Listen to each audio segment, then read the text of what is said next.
Hi, so I've just finished a book called Surrounded by Idiots by Thomas Erikson, and despite the title, it's actually about personality, both in terms of your own personality and the personality of others. The book attempts to equip you with knowledge on basic human behavior so that when you're faced with certain obstacles in the future, particularly social ones, you're not going to be dissuaded by other people who have different views and personalities to yours, and you'll have the insight to navigate those obstacles and difficulties. So the goal of this video is to help broaden your perspective on people while also giving some practical tips on relationship building. So to be successful in any area of life, including your personal life or your career, you need to have the social skills and communication skills to be able to deal with people who are different from you. So this will really help in terms of your romantic relationships, perhaps your family and friends, but definitely in terms of career as well. So the topic of personality may span over several videos, but I want it to be in order of kind of complexity or accessibility. So in this video, I'm going to cover specifically like the easier to digest topics of personality. So the first one is going to be the difference between introvert and extrovert, but then we're going to go into the color model that is based on the book Surrounded by Idiots. In subsequent videos, I might go into deeper psychological ideas such as the big five and so on, but for now we're going to keep things very simple and light and easy to digest, and also very practical as well. So the first and most obvious dimension of personality is the difference between extrovert and introvert. So I don't think there's a general consensus on the exact definition of each. I've come across various definitions. So some people say that extroversion is that you get your energy from external sources. So when you're in a social environment, it gives you energy, whereas introverts, when they are in an external or social environment, it zaps their energy. And over time, when they run out of energy, they need to be by themselves. So another definition of extroverts is that little voice in your head tends to be externally vocalized. So if something goes through, they tend to channel that outwardly so that other people can kind of hear what they have to say and so on. Whereas with introverts, their first thought is to come to terms with their thoughts first and internalize everything. And then when they're content and feel trusting with those who they're talking to, they tend to then speak about those thoughts. Regardless of which definition, you'll find that extroverts generally are a bit louder, a bit more outgoing and a bit more social, whereas introverts like their own quiet time and their own space to gather their thoughts and come to certain conclusions. So some people mistakenly think that introverts don't like people or that extroverts love people. I think that's a too simplistic definition, but either way, in terms of how things appear, there is definitely a correlation with extroverts like to talk and like to be around people, and introverts less so than extroverts. So now I'm going to talk about the color model, which is the one used in the book. And basically, in the context of the book, people are broken down into one of four colors. That is red, yellow, green, and blue. So each color represents a broad set of personality traits that tend to be correlated with that color. So for example, reds tend to be very kind of hot-headed and ambitious, and they like forward momentum and motion. They don't like to stagnate. They tend to be a little bit rash and take risks from time to time. Yellows then can be a bit more impulsive, but more energetic, fun, and creative. But at the same time, they sometimes speak first without thinking. And then green tend to be very relationship orientated. So for them, it's about calmness, predictability, kind of safety, and also nurturing relationships and keeping order and balance. Blues then are very analytical and they're very methodical, and they like to analyze situations and come to conclusions based on facts. They're very logical and rational and don't like impulsivity. So based on these characteristics, you may already feel that one color overwhelmingly represents you, but often is the case that one or several colors collectively come together to represent a single person. So someone could be majority blue, but secondary yellow, or they could be mainly green, but have a hint of red or blue. So it doesn't necessarily mean that you're just one and everything about you fits into that one category. It just means that usually there's a dominant color that represents a broad set of your own traits, and maybe some traits from other colors also apply, so you might have a secondary color. So the reason why this model and the book is useful is it goes into understanding your own set of traits. So personally, I think that anything that can increase your own self-awareness can also increase your own self-discovery and self-development. So the book also goes into how to recognize the traits of other people and how to also successfully navigate those differences. So if, for example, you're dealing with a colleague who is green and you have a red temperament, to understand where they're coming from and that they care about reassurance and safety and kind of comfort.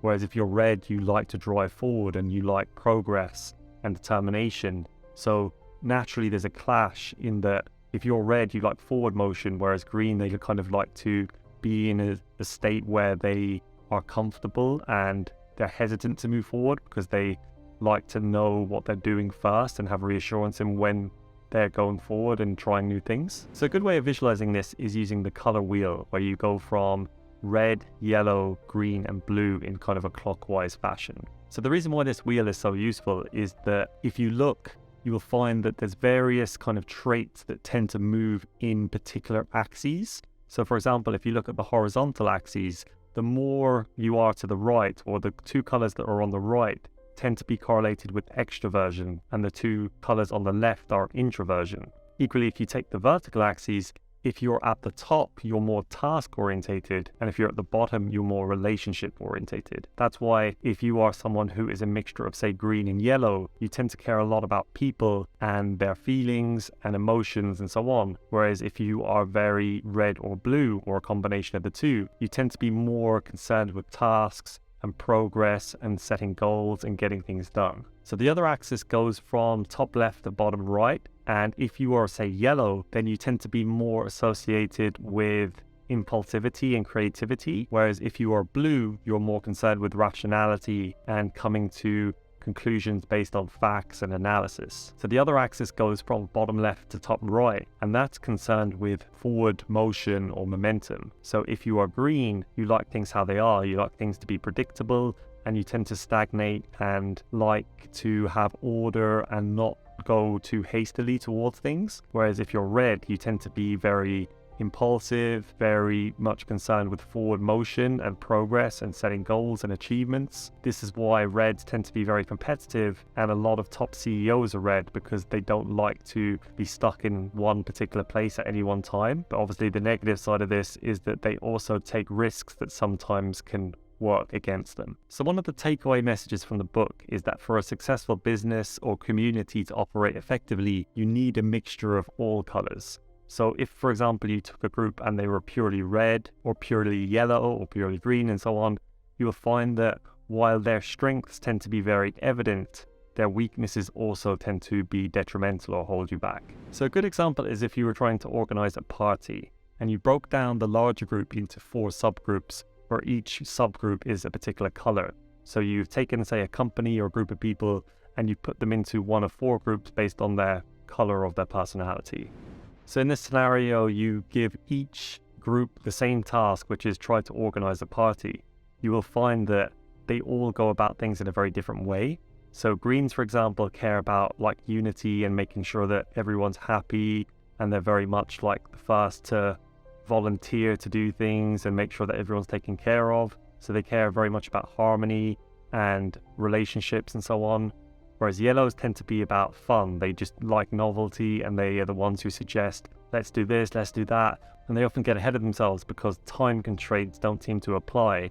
They get so caught up in all the things that you could do, they tend to be less aware of the realistic aspects of what they couldn't do or what they're limited by. The blues then are very methodical planners. So everything is thought out, everything is calculated, everything has a reason, so there's nothing that's left to chance and so on.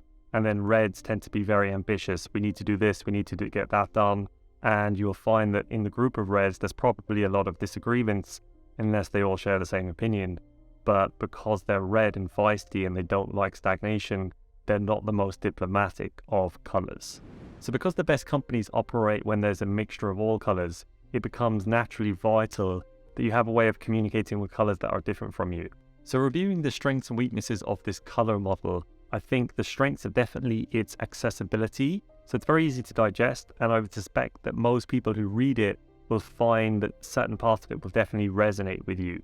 So you'll probably be able to think of various people in your life, whether you're friends or family or colleagues, and say, oh, they're definitely red, or they're definitely green, or they're definitely yellow. So I think that aspect is very applicable, and it helps you digest the concepts in the book. I think the weakness of this model is that you could argue it's a little bit simplistic, and it's also not completely discrete or atomic. So for example, there are traits in red or yellow that seem to be made up of a lot of sub-traits.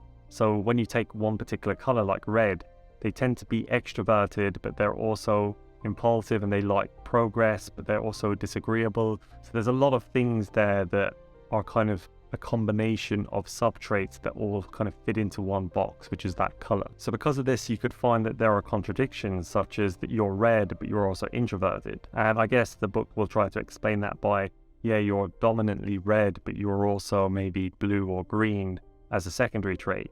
But this is just a way of kind of visualizing how this works, whereas in actual fact, there are these like sub-traits such as your agreeableness or your extroversion that in my mind are very separate entities, but they tend to be brought together under the umbrella of one single color.